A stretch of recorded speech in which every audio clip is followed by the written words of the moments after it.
Admiral Sarah Chen stood at the viewport of Lunar Command, her weathered face reflecting off the reinforced glass as she watched Earth rotate slowly below. 30 years of peace with the Galactic Confederation had brought humanity unprecedented prosperity, or so they'd thought. "Admiral, you need to see this." Dr. James Walsh's voice cracked as he burst into her office, clutching the quantum tablet. His usually pristine lab coat was wrinkled, dark circles under his eyes suggesting he hadn't slept in days. She turned, recognizing the gravity in his tone. "What did you find, James? Remember those anomalies in our quantum research? The dead ends that never made sense?" His hands trembled as he pulled up a holographic display. It wasn't random. None of it was. The display showed thousands of data points, each representing a failed human experiment in quantum mechanics over the past 3 decades. But now they were overlaid with a new pattern, a deliberate interference signature. "The Confederation's quantum suppression field," he whispered. "They've been actively preventing us from advancing. Every time we get close to a breakthrough, their field adjusts to make our experiments fail." Sarah's blood ran cold as the implications hit her. All those years of friendship, of technological guidance, it had been an elaborate cage. The Confederation hadn't been helping humanity reach the stars. They'd been ensuring humanity remained dependent on them. "How long have you known?" she asked, her voice deadly calm. "I had suspicions for months, but I needed proof. I developed a quantum scanner that could operate outside their known detection parameters." He paused, swallowing hard. "There's more. The field isn't just suppressing our research, it's gathering data. Everything we try, every failure, they learn from it. They're not just containing us. They're stealing our innovations." Sarah's hands clenched into fists. She thought of all the human scientists who'd taken their own lives, driven to despair by experiments that inexplicably failed. The limitations of human understanding that the Confederation had always spoken of with such patronizing sympathy. All lies. "Who else knows?" "Just my core team. We've kept everything compartmentalized, using old-school paper records. The quantum suppression field can't monitor those." Sarah nodded, her military training kicking in as she formulated a response. "Keep it that way. Continue your research, but maintain the pretense of failure. I need to make some calls." After James left, Sarah activated her secure line to the Joint Chiefs. As she waited for the connection, she pulled up the treaty that had started it all. The Confederation Assistance Agreement. Every word now felt like mockery. Within hours, the highest levels of Earth's government were gathered in a secure bunker deep beneath the Rocky Mountains. The room crackled with tension as James presented his findings. World leaders who had often struggled to agree on anything sat in stunned silence. President Torres was the first to speak. Options. General Zhang, head of Earth's defense forces, leaned forward. "We can't confront them directly. Their military superiority is." "Is it?" Sarah interrupted. "How much of what we know about their capabilities comes from their own reports? Reports from the same people who've been lying to us for 30 years. The room fell silent as her words sank in. She continued, "We've been so focused on what they've told us we can't do. We never stopped to consider what we might achieve without their help." Dr. Walsh cleared his throat. "There's something else. The suppression field. It has to maintain certain parameters to function. If we could disrupt it, we'd need a way to strike simultaneously across multiple sectors," General Zhang mused. "The moment they detect us targeting one node, they'll reinforce the others." Sarah allowed herself a small smile. "Then we'll need a weapon they don't know exists, something developed completely outside their surveillance." She turned to President Torres. "Ma'am, it's time to activate the Artemis Protocol." The president's eyes widened. The Artemis Protocol wasn't just classified. It was a ghost protocol, its very existence hidden behind layers of misdirection. For 3 decades, a secret group of Earth's finest minds had worked in electromagnetic shielded facilities, developing technologies using only analog methods. No quantum computers, no digital transmissions, nothing the Confederation could monitor. If we do this, Torres said slowly, there's no going back. We'll be declaring war on the most powerful alliance in known space. Sarah's voice was steel. They declared war on us 30 years ago. We're just finally fighting back. The vote was unanimous. As Sarah left the bunker, she looked up at the stars, the same stars humanity had dreamed of reaching since they first learned to walk upright. The Confederation thought they had contained humanity's potential, locked it away behind invisible barriers. They were about to learn that nothing could contain human ingenuity. Not forever. As she reached her vehicle, her secure phone buzzed. A text from James. Project Phoenix is ready. Sarah smiled. The Confederation had spent 30 years studying humanity's failures, cataloging our weaknesses, but they had never seen humanity's true strength. They were about to. The war for human independence was about to begin. And this time, humanity wasn't fighting with one hand tied behind its back. They were fighting with weapons forged in secret, tempered by determination, and fueled by the righteous anger of a species betrayed. The stars wouldn't be humanity's prison anymore. They would be our battlefield. 3 kilometers beneath the Antarctic ice, Dr. Elena Rodriguez walked through a facility that officially didn't exist. Project Phoenix had been humanity's best-kept secret for 3 decades, a vast underground complex where research continued free from the Confederation's quantum suppression field. The walls were lined with Faraday mesh and analog computers that would have looked ancient to most observers. But appearances were deceiving. These machines had achieved what the Confederation thought impossible, precisely because they operated outside the digital spectrum the aliens monitored. Status report, Elena called out as she entered the main laboratory. The room hummed with activity. Scientists hunched over workstations filled with paper calculations and mechanical computing devices. Dr. Marcus Chen, head of weapons development, looked up from his station. The gravity manipulation system is ready. We've achieved complete localized control without any quantum signatures. He gestured to what looked like an ordinary metal sphere floating in a sealed chamber.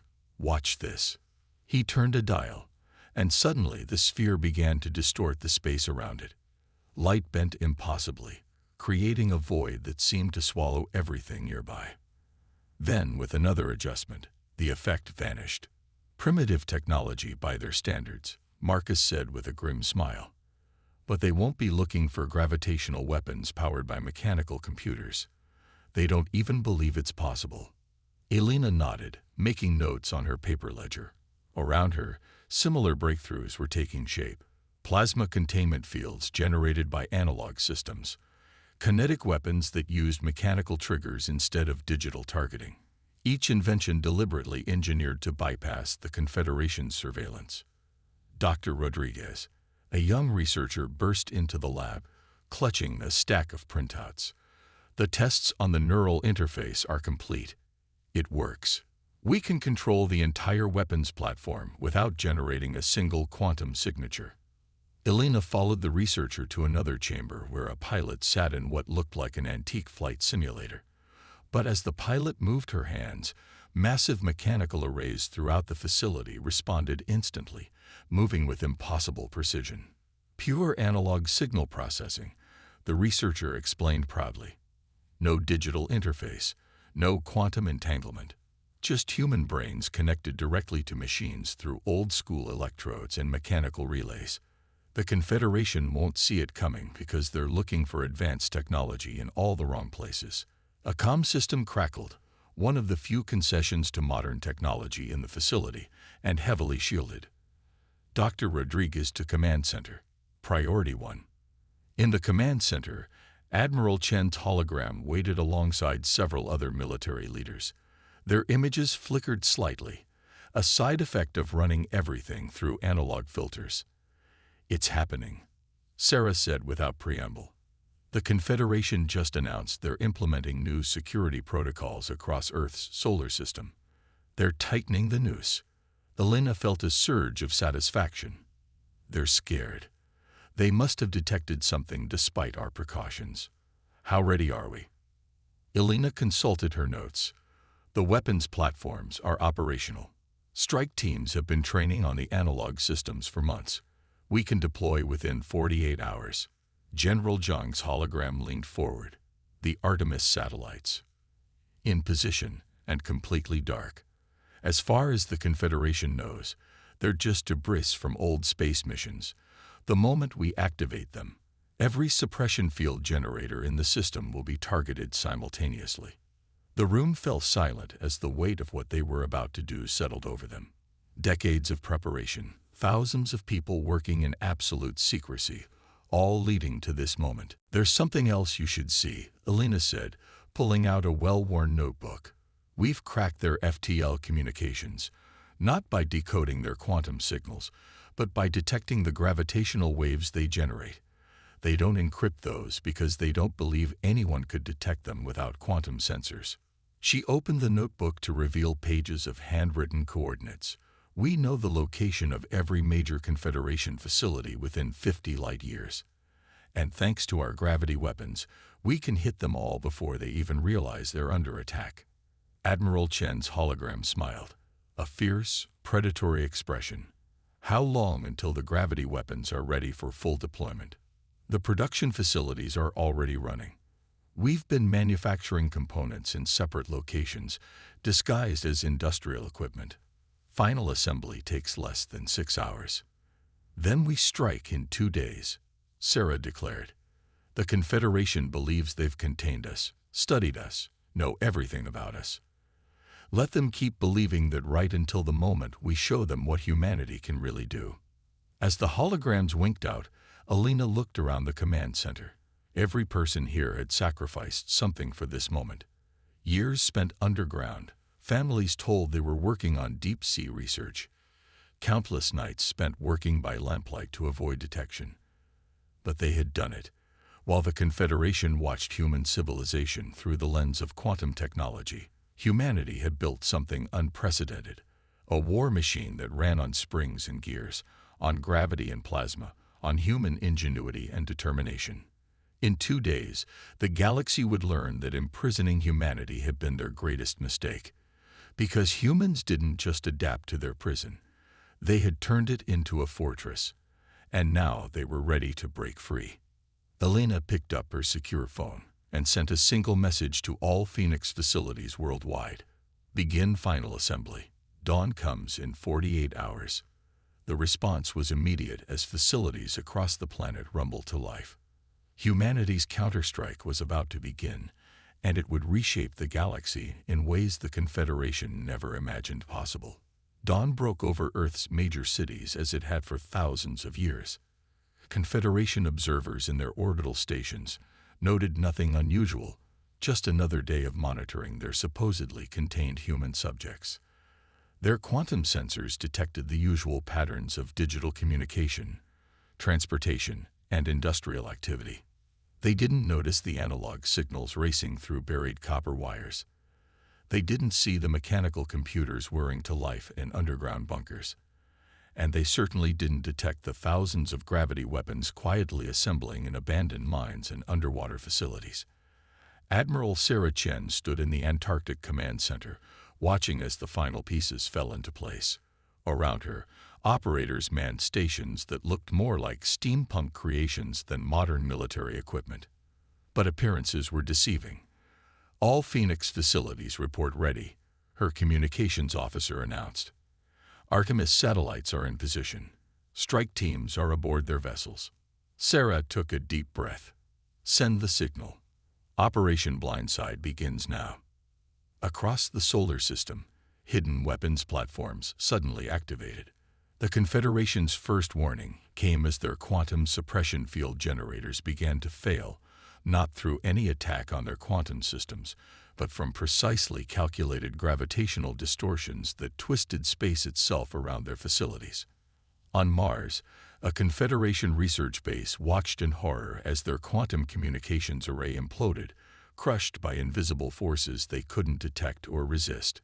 Similar scenes played out across every Confederation installation in the solar system. First wave successful, Dr. Rodriguez reported, checking readings from mechanical sensors. Their suppression field is down. They're blind. Sarah nodded grimly. Launch the fleet. From hidden hangars across Earth, vessels unlike anything the Confederation had ever seen took to the skies. Their hulls were smooth and dark, powered by gravity drives that left no energy signature. Each ship was a masterpiece of mechanical engineering, every system designed to operate without a single quantum circuit. The Confederation's response was predictable. They launched their own ships, expecting an easy victory over what they assumed would be primitive human vessels. Their quantum-based weapons powered up, targeting systems locked on, and found nothing. "They can't get a lock on us," Marcus reported from his weapons station. "The gravity distortion fields are working perfectly. Their targeting systems see right through us." Sarah allowed herself a small smile. "Show them what we can do." The human fleet struck with devastating precision. Mechanical computers might have seemed primitive, but they could calculate trajectory and timing just as well as quantum systems, and they were impossible for the Confederation to hack or jam. Confederation ships found themselves caught in artificial gravity wells, their advanced shields useless against forces that worked on fundamental physical laws. Others were torn apart by kinetic weapons fired from vessels they couldn't even detect. "Confederation fleet is in disarray," the tactical officer reported. "They're falling back to their secondary defense line." But humanity wasn't done. As the Confederation ships retreated, they triggered the second phase of their plan. Every seemingly dead satellite and piece of space debris that the Confederation had ignored suddenly activated, revealing themselves as weapons platforms that had been hiding in plain sight for years. "Artemis Network is online," Elena announced, targeting their command and control centers. The Confederation's mighty defense network, built on quantum encryption and advanced AI, proved useless against weapons that exploited basic physics in ways they had never considered possible. Their installations began falling silent, cut off from each other by gravity distortions that made quantum communication impossible. In the Confederation's primary command center on Luna, alien leaders watched in disbelief as their carefully constructed system of control crumbled. Emergency signals flooded in from across the solar system, each telling the same story. Humans were using technology that shouldn't exist, attacking in ways that should be impossible. "Send the message," Sarah ordered as the last Confederation ships fled or surrendered. Across every remaining Confederation communication channel, a simple message played, not in digital format, but in old-fashioned radio waves. "To the Galactic Confederation. For 30 years, you studied our failures while hiding your sabotage. You thought you knew humanity's capabilities. You were wrong. We are now in control of the solar system. Your suppression field is gone. Your fleet is defeated. But this was just a demonstration." Sarah paused, letting the message sink in before continuing. "We have weapons you cannot detect, ships you cannot track, and technology you cannot understand, because we built it all while you were looking in the wrong direction. Withdraw your forces from human space immediately, or we will demonstrate these capabilities across every Confederation system within 50 light years. You have 6 hours to comply." As the message went out, Sarah turned to her crew. "Prepare for their response. They won't take this lying down." Elena nodded. "They'll call for reinforcements. Try to overwhelm us with numbers." "Let them come," Sarah replied. "We've got more surprises waiting. Humanity is done being contained." The first strike had been delivered. Now they would see how the Confederation handled the realization that their perfect system of control had been quietly, methodically dismantled by the very species they thought they had successfully imprisoned. The real war was about to begin. The Confederation's response came exactly as predicted, not with surrender, but with overwhelming force. Thousands of warships poured through FTL corridors into the solar system, their quantum drives lighting up space like a cascade of supernovas. In the Antarctic Command Center, Admiral Chen watched the invasion fleet's arrival with calculated calm. "How many ships?" she asked. Over 3,000 vessels detected, the sensor officer reported. Multiple carrier groups, heavy cruisers, and at least a dozen dreadnoughts. Elena Rodriguez studied the mechanical readouts, her expression grim. They've modified their quantum shields. They're trying to adapt to our gravity weapons. As expected, Sarah replied. Initiate Protocol Lazarus. Throughout the solar system, hidden installations hummed to life. While the Confederation had been gathering their armada, humanity had been preparing the battlefield.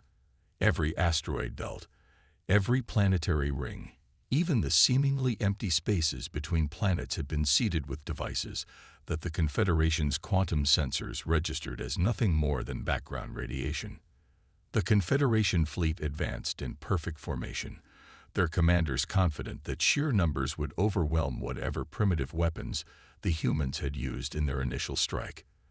Their quantum computers calculated every possible human response, prepared countermeasures for every scenario they could imagine. They weren't prepared for what actually happened. Lazarus devices activated, Marcus announced. Gravitational matrices are stable. Space itself seemed to twist and fold. The carefully planned formations of the Confederation fleet suddenly found themselves fighting not just human ships, but the fabric of reality itself. Entire squadrons of alien vessels were caught in artificial gravity wells that bent their weapons' fire back upon themselves. Others found themselves trapped in temporal eddies, their advanced drives unable to compensate for distortions in space-time that shouldn't have been possible with primitive technology. They're splitting their fleet, the tactical officer reported, trying to find gaps in the gravity net. Sarah nodded. Just as planned. Launched the Nemesis swarms. From hidden bases on Mars, Venus, and the lunar dark side, thousands of small craft emerged. Each was barely larger than a fighter, but they moved with impossible precision, guided by human pilots through purely mechanical neural interfaces. The Confederation's quantum targeting systems couldn't lock onto them. Their AI prediction algorithms couldn't anticipate the seemingly random but devastatingly effective attack patterns.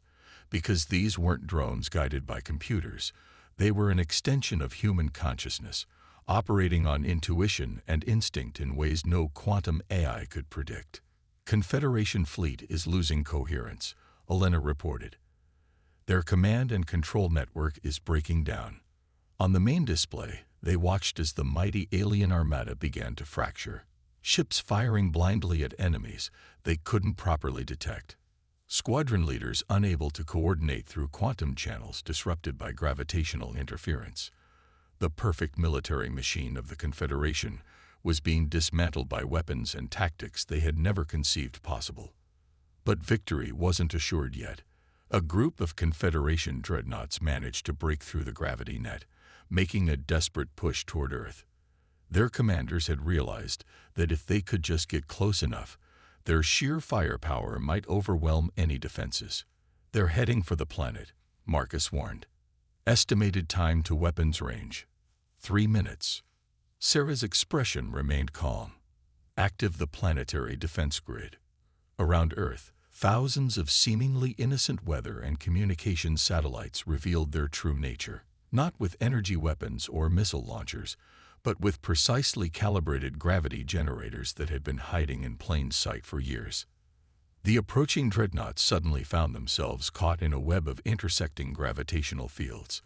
Their quantum shields, designed to deflect energy and matter, were useless against forces that worked on space itself. Massive ships were torn apart, not by weapons, but by the fundamental forces of physics turned against them.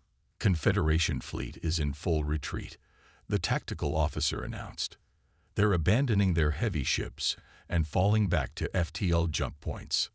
Sarah watched as the mighty armada fled, leaving behind a graveyard of twisted metal and shattered ships. This battle was over, but the war wasn't finished yet. Send the second message, she ordered. Once again, simple radio waves carried humanity's voice across space. To the Galactic Confederation. Your fleet has been defeated. Your weapons have failed.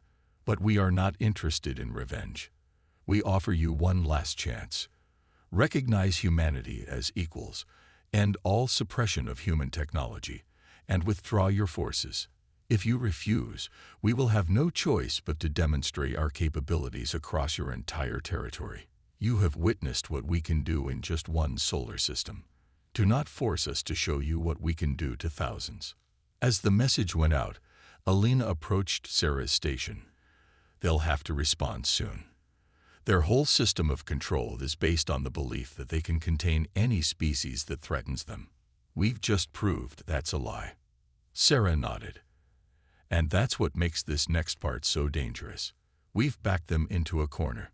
They'll have to either accept a complete change in how the galaxy works, or make one final desperate attempt to put us back in our cage. Alina finished. Exactly. Sarah turned to her crew. Begin preparing for Phase 5.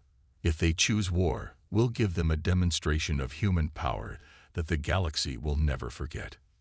The next few hours would determine whether humanity's emergence onto the galactic stage would end in peace or in a conflict that would reshape civilization itself. Either way, the age of human containment was over. The only question was how much of the galaxy would burn before the Confederation accepted that truth. The Confederation's High Council convened in their deepest sanctuary, hidden within a hollow moon orbiting a dead star. For the first time in their 1,000-year history, the most powerful beings in the galaxy felt fear. Supreme Arbiter Xalcon, their eldest leader, studied the holographic displays showing the devastation in the Sol system. How? He demanded. How did they build all this under our watch? Chancellor Venn, head of their science directorate, trembled slightly. They went backward to go forward.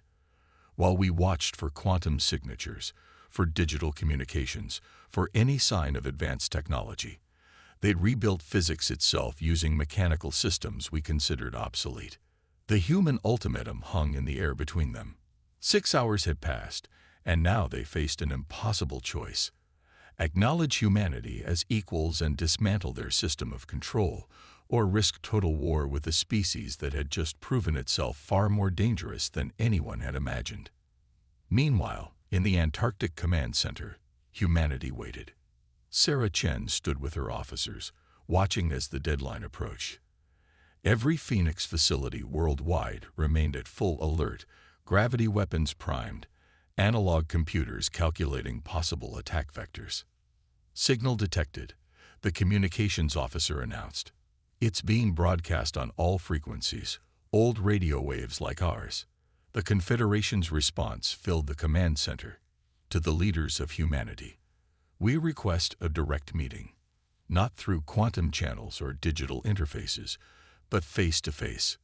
There are matters we must discuss. Sarah exchanged looks with Alina and Marcus. This wasn't one of the scenarios they had prepared for. Thoughts? She asked. It could be a trap, Marcus offered. But they must know our gravity weapons would detect any hostile move instantly. Alina nodded. And they're suggesting an analog meeting. They're acknowledging our terms, even if they haven't accepted them yet. Sarah made her decision. Send our response. We'll meet on neutral ground. The old International Space Station. Its original modules are completely analog, no quantum technology allowed. The meeting that followed would be remembered for centuries. Human leaders, their primitive mechanical sensors and gravity detectors humming softly, faced the most powerful members of the Confederation across a table built when humanity was still learning to reach orbit. Supreme Arbiter Xalcon spoke first. We believed we were protecting the galaxy. Every species we encountered eventually destroyed themselves when given access to quantum technology too quickly. We thought we were being wise. By enslaving us, Sarah's voice was cold. By stealing our innovations while pretending to help us. By controlling your development, Xalcon corrected, then paused. But we were wrong. In trying to prevent your destruction, we nearly caused it. And worse, we failed to see what you really are. And what are we? Alina asked quietly.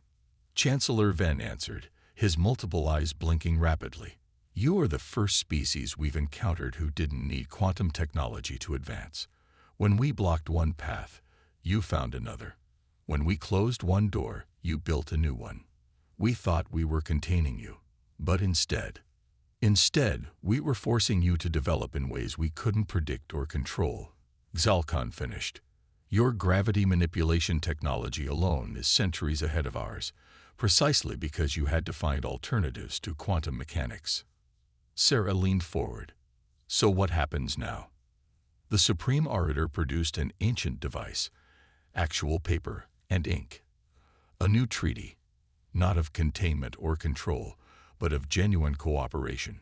Humanity will join the Confederation as full equals. All suppression technology will be deactivated. Your innovations, your unique approach to physics and engineering, will be shared freely. And in return? Sarah asked. In return, you teach us. Show us these other paths we never thought to explore. Help us understand how we became so dependent on one way of thinking that we forgot there could be others.